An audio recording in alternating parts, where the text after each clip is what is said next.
Halo, selamat pagi pemirsa, apa kabar Anda hari ini? Senang sekali kami dapat menjumpai Anda dalam Berita Papua. Saya Yuni Rumbarat bersama tim redaksi telah menyiapkan sejumlah berita menarik dan aktual untuk Anda. Berikut 3 berita utama kami.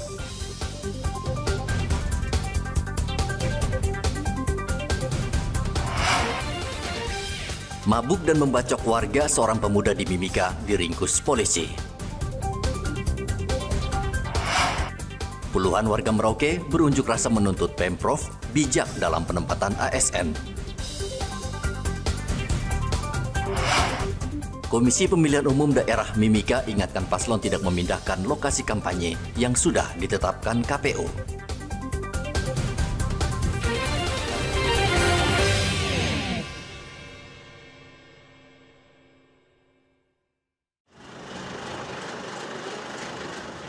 SN harus mempertanggungjawabkan perbuatannya di hadapan polisi karena membacok salah seorang warga di Jalan Samratulangi, Mimika, Papua Tengah. SN diringkus polisi di rumahnya setelah bersembunyi selama 3 hari. Saat kejadian, pelaku sedang dipengaruhi minuman keras. Ia sempat cekcok dengan seorang pemuda yang baru saja akan pulang dari salah satu rumah di Jalan Samratulangi. Ternyata cekcok itu berujung pembacokan. Ada keributan di gorong-gorong. Keributan ini awalnya bermula bahwa ada acara di situ, acara ulang tahun. Setelah selesai mereka minum. Setelah selesai minum, si korban ini, si pelaku ini keluar dia melihatlah ada seseorang yang diduga mau mengambil motor.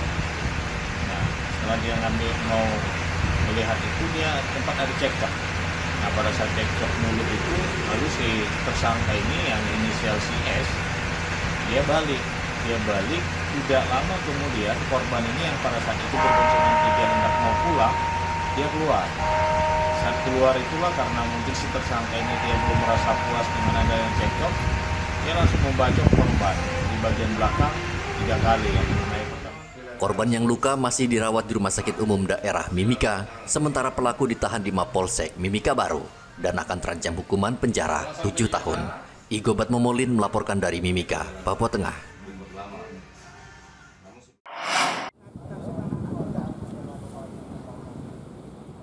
Puluhan warga Merauke yang menamakan diri Forum Peduli Anak Negeri Papua Selatan, Jumat pekan lalu mendatangi kantor Gubernur Papua Selatan. Pengunjuk rasa meminta klarifikasi Pemprov terkait pegawai negeri yang bertugas di Pemprov Papua Selatan. Menurut pengunjuk rasa, sejak Pemprov Papua Selatan berdiri, hanya ada 9 ASN asli orang Merauke, sementara yang lainnya berasal dari luar. Klarifikasi tentang apa ini? Tentang pegawai yang ada. 256 itu ternyata orang Papua Selatan hanya 9. Saya punya fakta. Yang lainnya dari mana?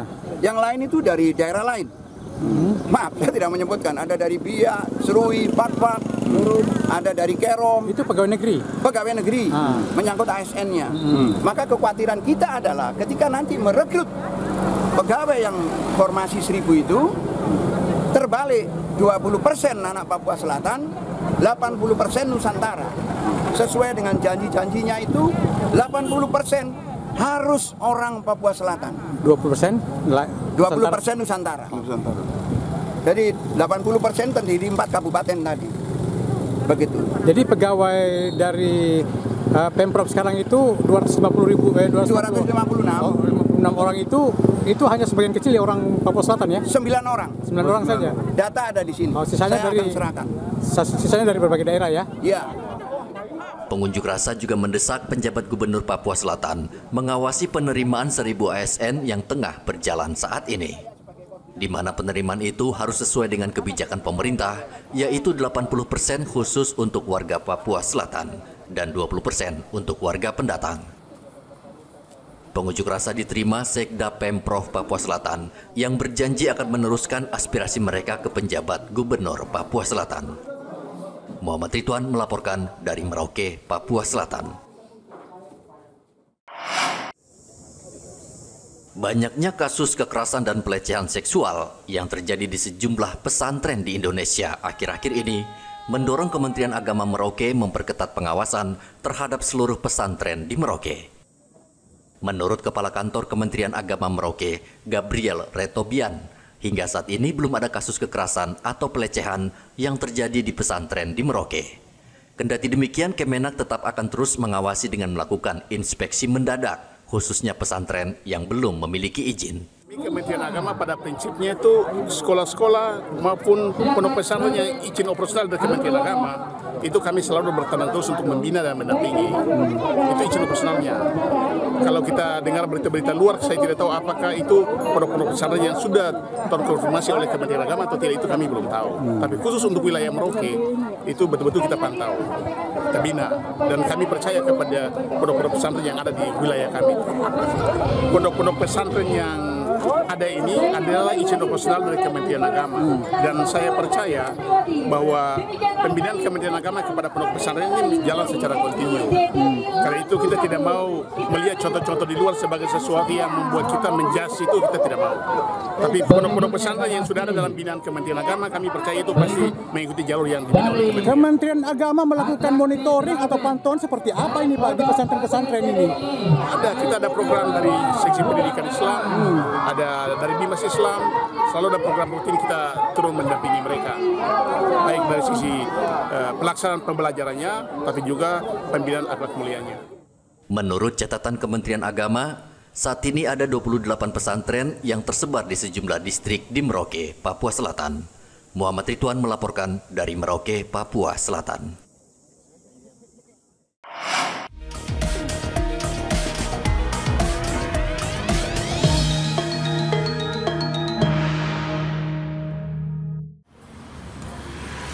Jadwal kampanye yang telah ditetapkan KPU akan berakhir pada tanggal 23 November 2024. Saat ini pasangan calon yang berkontestasi tengah berkampanye dengan belusukan dan tatap muka. Sesuai peraturan KPU, para calon harus melewati beberapa tahapan kampanye. Setelah belusukan dan tatap muka, para calon akan menggelar kampanye terbuka di lokasi yang sudah ditentukan KPU. Komisioner KPU Mimika, Hieronimus Kiaruma, mengatakan paslon tidak boleh melanggar aturan kampanye, apalagi memindahkan lokasi kampanye yang sudah disepakati, karena berpotensi terjadinya bentrok sesama pendukung paslon. Kampanye itu ada beberapa metode. Ada kampanye yang difasilitasi oleh KPU, macam debat, kemudian ada debat pengadaan baliho, itu dari KPU juga ada. Kemudian APK, termasuk APK ya. Kemudian ada kampanye yang difasilitasi atau dibiayai sendiri oleh paslon yang bersangkutan. Nah, untuk kampanye yang difasilitasi atau dibiayai oleh paslon sendiri, itu ada beberapa macam. Ada rapat terbatas, ada tatap muka dan dialog, kemudian ada rapat umum. Nah, ada metode-metode lain, misalnya kalau kita di sini bakar batu ya, itu juga kita diperbolehkan, dimungkinkan. Nah, untuk kampanye khusus untuk rapat umum, karena cuma satu kali, maka kami perlu KPU perlu mengatur itu, ya. Kapan, kemudian di mana, kenapa harus kita atur? Kita atur supaya kita menjaga jangan sampai ada paslon yang kampanye di luar jadwal, atau tiga-tiganya di hari yang sama, tempatnya sama, yang perlu kita atur, ya. Itu perlu kita atur. Jadi untuk kampanye rapat umum kami sudah sepakat bersama, sudah dalam bentuk berita acara dengan para paslon, juga oleh Bawaslu sudah hadir, kepolisian juga tahu, dari pemerintah juga sudah tahu. Nah, ini memang kita mendengarkan masukan dari pihak kepolisian untuk pengamanan ya, sehingga kita tidak bisa 4 kampanye rapat umum di hari yang sama. KPU Mimika juga menegaskan setelah berakhir masa kampanye pada tanggal 23 November mendatang, semua calon harus menghentikan semua kampanye, termasuk menurunkan semua spanduk dan baliho. Igobat Momolin melaporkan dari Mimika, Papua Tengah.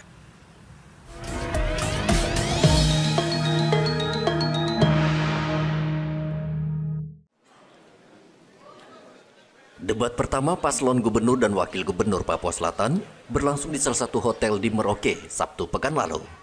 Debat diikuti 4 pasangan calon, masing-masing nomor urut 1, Darius Gepse dan Yusak Yaluwo. Nomor urut 2, pasangan Nikolaus Kondomo dan Baidin Kurita. Pasangan nomor urut 3, Romanus Baraka dan Albertus Muyak. Dan pasangan nomor urut 4, Apollo Savanpo dan Paskalis Imadawa. Keempat pasangan ini menyampaikan visi dan misi mereka di hadapan panelis dan pendukung yang hadir.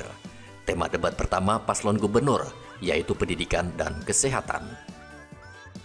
Maju, bertumbuh, dan berkembang secara setara dengan keunggulan potensi komparatif wilayah di Provinsi Persemakmuran Papua Selatan.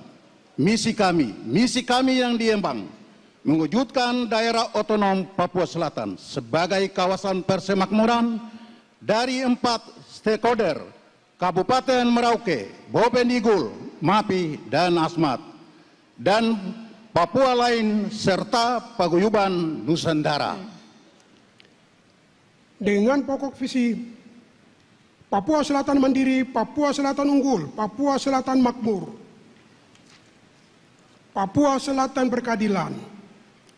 Misi kami adalah mewujudkan Papua Selatan sebagai pusat industri dan pariwisata dengan mengoptimalkan berbagai potensi dan keunggulan daerah untuk mendorong kemandirian ekonomi daerah, meningkatkan kesejahteraan, mengurangi angka pengangguran dan kemiskinan. Itu poin penting, baik dari aspek pendidikan, kesehatan, sampai dengan harus orang Papua gampang pergi pulang ke 4 kabupaten, udara, laut, darat. Yang berikut, potensi yang ada di masing-masing kabupaten yang selama ini kita petakan. Di Kabupaten Asmat, bagaimana perikanan harus menjadi unggulan selain manusianya. Bapak Ibu hadirin sekalian, tujuan dari semua umat manusia di seluruh dunia, tujuan dari semua negara-negara bangsa melaksanakan pembangunan di berbagai sektor adalah satu dan sama, yaitu agar masyarakat kita hidup sejahtera. Untuk mencapai tujuan kesejahteraan itulah maka kita melaksanakan pembangunan di berbagai bidang. Bapak Ibu, hakikat dari pembangunan yang kita laksanakan oleh pemerintahan dunia ada 2, yaitu pembangunan fisik dan pembangunan non-fisik. Debat kandidat itu dijaga ketat aparat kepolisian dan tidak semua massa pendukung paslon bisa masuk. Debat paslon gubernur akan berlangsung sebanyak 3 kali, yaitu 2 kali di Merauke dan 1 kali debat di Jakarta. Muhammad Ridwan melaporkan dari Merauke, Papua Selatan.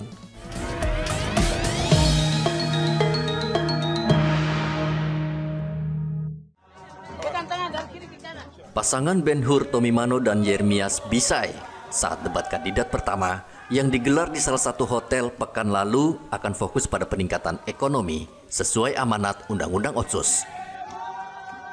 Menurut paslon BTMYB, perekonomian di Papua itu tanggung jawab gubernur dan wakil gubernur, sehingga jika mereka terpilih, mereka berjanji akan mengembangkan potensi daerah.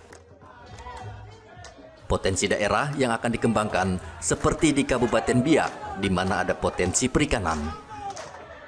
Potensi perikanan dan pertanian itu sangat menarik karena bisa menarik investor yang berujung pada terbukanya lapangan pekerjaan bagi warga lokal. Bahwa perekonomian di Papua itu menjadi tanggung jawab gubernur, wakil gubernur, bupati, wakil bupati, wali kota, dan wakil wali kota. Tadi saya sudah sampaikan misi kami yang kita kenal dengan blue economy dan green economy.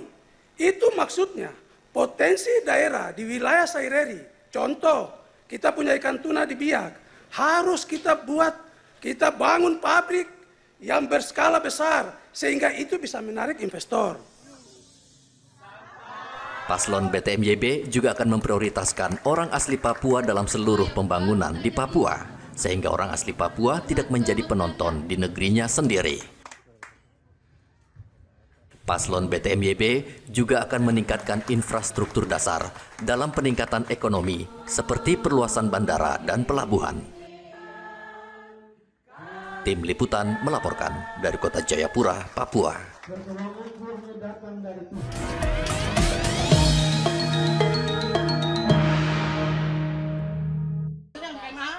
Pasangan calon gubernur dan wakil gubernur Papua nomor urut 2, Matius Fakiri dan Aryo Kurumaropen atau Mario, berkampanye terbatas di Kabupaten Kepulauan Yapen, Papua, Sabtu lalu. Pasangan ini menuju Serui dengan menggunakan KM Labobar.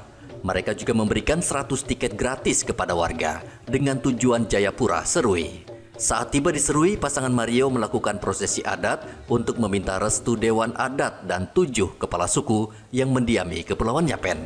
yakni suku Yawa Unat, suku Busami, suku Berbay, suku Arwisai, suku Ampari, dan suku Pombawo. Dewan Adat Daerah Yapen berharap jika pasangan Mario terpilih sebagai gubernur dan wakil gubernur Papua, mereka bisa secepatnya menata perekonomian masyarakat Yapen. Usai mendapat restu, pasangan Mario langsung belusukan ke Pasar Aro Iroro dan berdialog dengan warga. Karena kami mau tuh dengan visi yang serati bisa kita punya tersedianya sumber daya manusia. Tentunya sumber daya manusia yang kita siapkan untuk menjadi manusia yang unggul. Nanti membantu dalam tata pemerintahan. Mau jadi apa saja kalau dia masyarakat manusianya baik, tentunya kita bisa sama-sama membawa Papua yang maju. Generasi Papua ini harus kita sama-sama kita siapkan. Kemudian tentunya tersedianya kesehatan yang baik.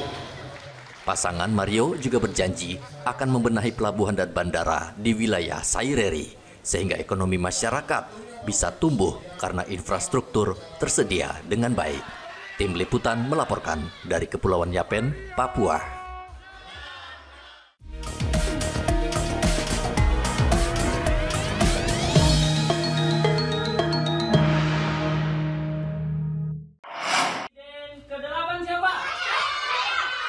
Puluhan anak-anak asli Papua ini bergembira dan senang karena mereka mendapat alat tulis dari polisi.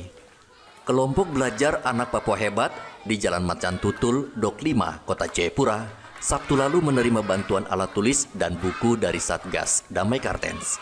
Selain menerima alat tulis, anak-anak juga mendapat makanan siap saji. Ketua Kelompok Belajar Anak Papua Hebat, Nathan Lengka, berterima kasih atas bantuan yang diberikan. Ini kegiatan kami belajar mengajar sejak dari tahun 2021. Ini saya dengan saudara Sapi kita kumpulkan adik-adik yang di sini notabene SD SMP. Mereka yang tidak masih kurang lancar membaca, menulis, menghitung. Itu kita ajak mereka dari satu kompleks di atas ini. Siprianus. Ini yang mengajar ini yang kakak-kakak yang memang mahasiswa semua. Kita inisiatif untuk membantu adik-adik yang masih yang belum tahu membaca, menulis begituan sampai hari ini yang dari mereka yang tidak tahu membaca, yang mereka yang tidak tahu menulis, mereka yang masih belajar abjadnya masih ini sudah puji Tuhan sampai hari ini tuh mereka sudah lancar. Perwakilan Satgas Damai Kartens, Bribka Heribertus Tena, meminta anak-anak rajin belajar sehingga mampu meraih cita-cita. Kami hadir bersama adik-adik kelompok belajar anak Papua hebat. Kami sebelumnya sudah melihat antusias anak-anak sangat tinggi untuk belajar walaupun di tengah keterbatasan. Kami melihat itu sebagai suatu motivasi belajar yang tinggi dari anak-anak sehingga perlu didukung, sehingga pada hari ini kami akan sebagai wujud perjuangan kami di bidang pendidikan khususnya untuk anak-anak dengan harapan agar meningkatkan semangat mereka belajar untuk menuntut ilmu, menggapai cita-cita mereka. Kelompok belajar anak Papua hebat sudah berdiri sejak tahun 2021. Nathan Lengka bersama sejumlah mahasiswa setiap hari Selasa mengumpulkan sekitar 40 anak-anak yang sebagian besar putus sekolah di wilayah Dok 5 dan mengajarkan mereka membaca dan menulis. Tim Liputan melaporkan dari Kota Jayapura, Papua. Anggota DPRD Merauke yang baru dilantik berjanji akan bekerja keras dan menampung aspirasi masyarakat karena mereka sudah berjanji saat kampanye. 4 anggota dewan yang baru mengaku harapan warga adalah hutang bagi anggota dewan dalam melaksanakan tugas mereka 5 tahun mendatang. Yang jelas 5 tahun itu saya tetap berbakti kepada masyarakat. Saya menjadi solusi untuk masyarakat dan komitmen saya dengan dapil yang saya sampaikan sesuai dengan kampanye kemarin saya akan buktikan 5 tahun ke depan untuk bagaimana masyarakat bisa puas dengan apa yang menjadi jabatan kesempatan saya sebagai anggota DPR terpilih di 5 tahun ke depan, saya tidak akan mengecewakan masyarakat. Dan ya, buat terbaik lah buat masyarakat. Konstituen kami juga baru di sini, jadi mohon dukungan dari masyarakat. Kalau ada masukan, ada saran, kami siap.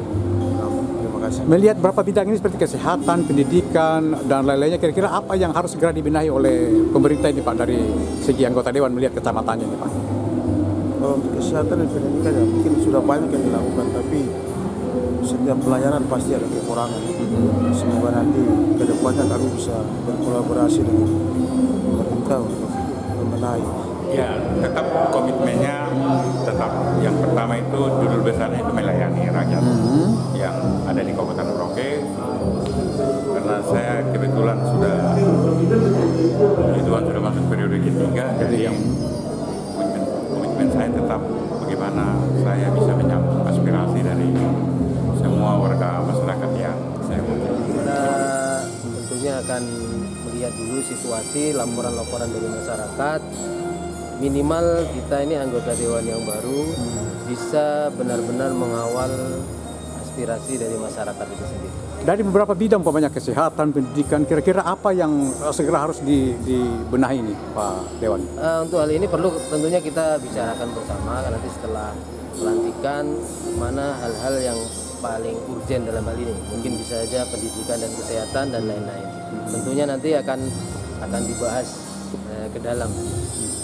Mereka juga berjanji akan bekerja sama dengan pemerintah daerah Merauke untuk membangun Merauke dan menyejahterakan masyarakat.